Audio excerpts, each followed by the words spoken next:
Hi, it's Wednesday the 28th, day to day with St. Joseph. It's Father Barry. Well, the Nativity Story is a nice movie. Have you ever seen that before? It has a lot of scenes in there that were researched. And when people do research for a movie on Christ, sometimes it's done poorly, sometimes it's done kind of erroneously. So I was watching one film, I won't mention it, but it had Simeon's prayer done at the wrong time. Now let your servant go in peace, your word has been fulfilled. Well, it got delivered at the wrong time. It was like the eighth day of Jesus' life. Well, all right, but I like the fact that they didn't ignore Simeon, who's in the Christmas story. He just comes in later, and he has to give that prophecy. So first he says, I was promised to see the Messiah. I see him with my own eyes. I behold him. And now, here they are, the wedded couple of the Messiah. The Christmas story is told a little differently in Luke and Matthew, and some Gospels just show one or the other, Gospel movies that is. But typically they try to just blend the two, but it can get a little confusing. In Luke, it sets Jesus in time, like Caesar Augustus' time, and when the governor was in the area and the name, and then this man of the house of David is born, and that place of David is Bethlehem, where he was born, and the shepherds, typically, like David was a shepherd, they are the ones that first see Jesus come. Then what's odd is there's a circumcision, the eighth day of Jesus. He's presented in the temple, great, but then, boom, they return to Nazareth. No mention in Luke of the trip to Egypt or the years there. And boom, verse 41, boy, Jesus in the temple. But in Matthew's gospel, you have like chapter 1, a prophecy about Jesus. And then people looking for Jesus from foreign places coming to Jerusalem looking for him, but then finding him in Bethlehem, fulfilling another prophecy. Matthew's gospel, as we look at the Pope visiting Our Lady of Charity of Cuba, infant Mary, Mary and the infant child crowned.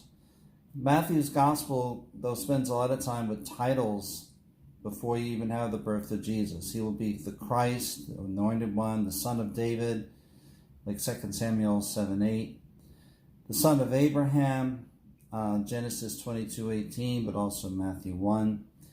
And then he's going to be Jesus, God saves. He's going to be Emmanuel, God with us. Titles. It's all, they try to roll this into a Christmas story somehow in a movie.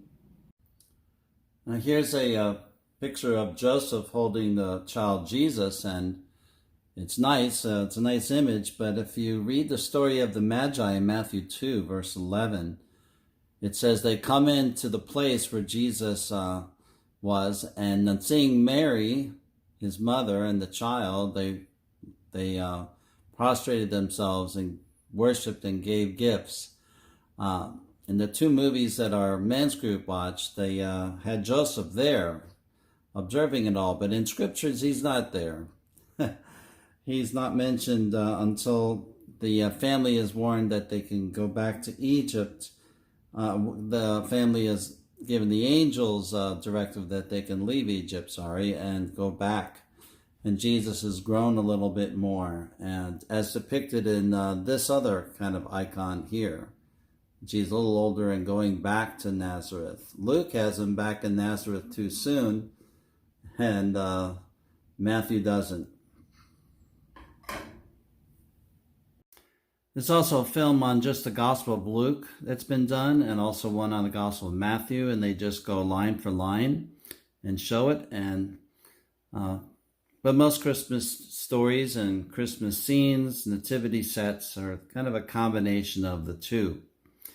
There's also a book that was written called Adult Christ at Christmas, trying to look at Christmas, from a back perspective of Jesus already mature. But I think people love the story that God was a young child at one time. And I think even Jesus as the Prince of Peace, he's often the Prince of Peace depicted as a child. But as we just think about the early story of the couple, Joseph and Mary, raising a child, we're just fascinated with the story that God would put himself into their family and so bless the human family in that coming. Luke is really kind of telling an immediate story, and to the Jews, it's really a Gentile gospel, Luke is, but he has the shepherds coming down from the hills in the Lucan story, and everything happens like right there. Matthew is sort of like talking about Christmas, but he has the Magi coming, and they don't come anywhere close to the actual birth of Jesus. They come much later. But Matthew wants to emphasize the kingship of Christ in his gospel, and that these people from other lands are looking for the king, the true king of the world, and they find him in Jesus. So Jesus is the king. So the Christmas story, though, is spread out over some months with different visitors and different things happening. So Mary and Joseph, though, are wedded and are still in Bethlehem for some time, some months after Jesus is born.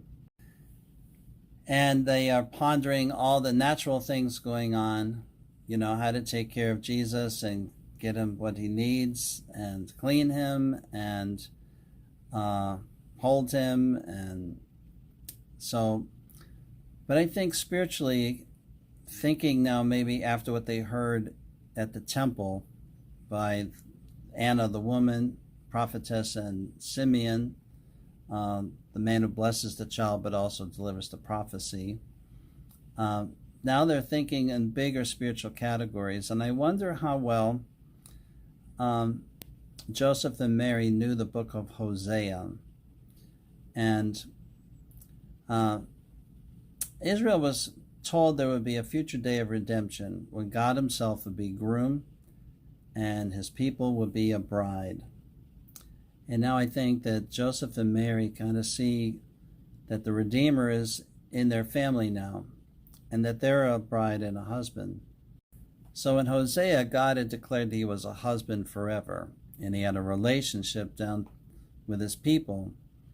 And so Joseph and Mary see themselves in a marital relationship that is is surely marrying this big thing that God was speaking about in Hosea in those prophecies, and a prophecy about a prophet who had an unfaithful wife. But now there's two faithful ones, and God's going to work through them to bring the Redeemer. And so Jesus will eventually be the groom, they will raise him, and he will be the groom that weds everybody. And I know that some people, when they get married, think of their own kids' wedding day is like really far off. But then one day it comes, and it doesn't seem as long to get there. And you're like, wow, I have a child that's getting wed. And it brings great tears to people's eyes of joy. So in Hosea, God had declared he was a husband forever, and he had a relationship down with his people. And so Joseph and Mary see themselves in a marital relationship that is is surely marrying this big thing that God was speaking about in Hosea in those prophecies, and a prophecy about a prophet who had an unfaithful wife. But now there's two faithful ones, and God's going to work through them to bring the Redeemer. And so Jesus will eventually be the groom, they will raise him, and he will be the groom that weds everybody. And I know that some people, when they get married, Think of their own kids' wedding day is like really far off, but then one day it comes and it doesn't seem as long to get there, and you're like, wow, I have a child that's getting wed, and it brings great tears to people's eyes of joy.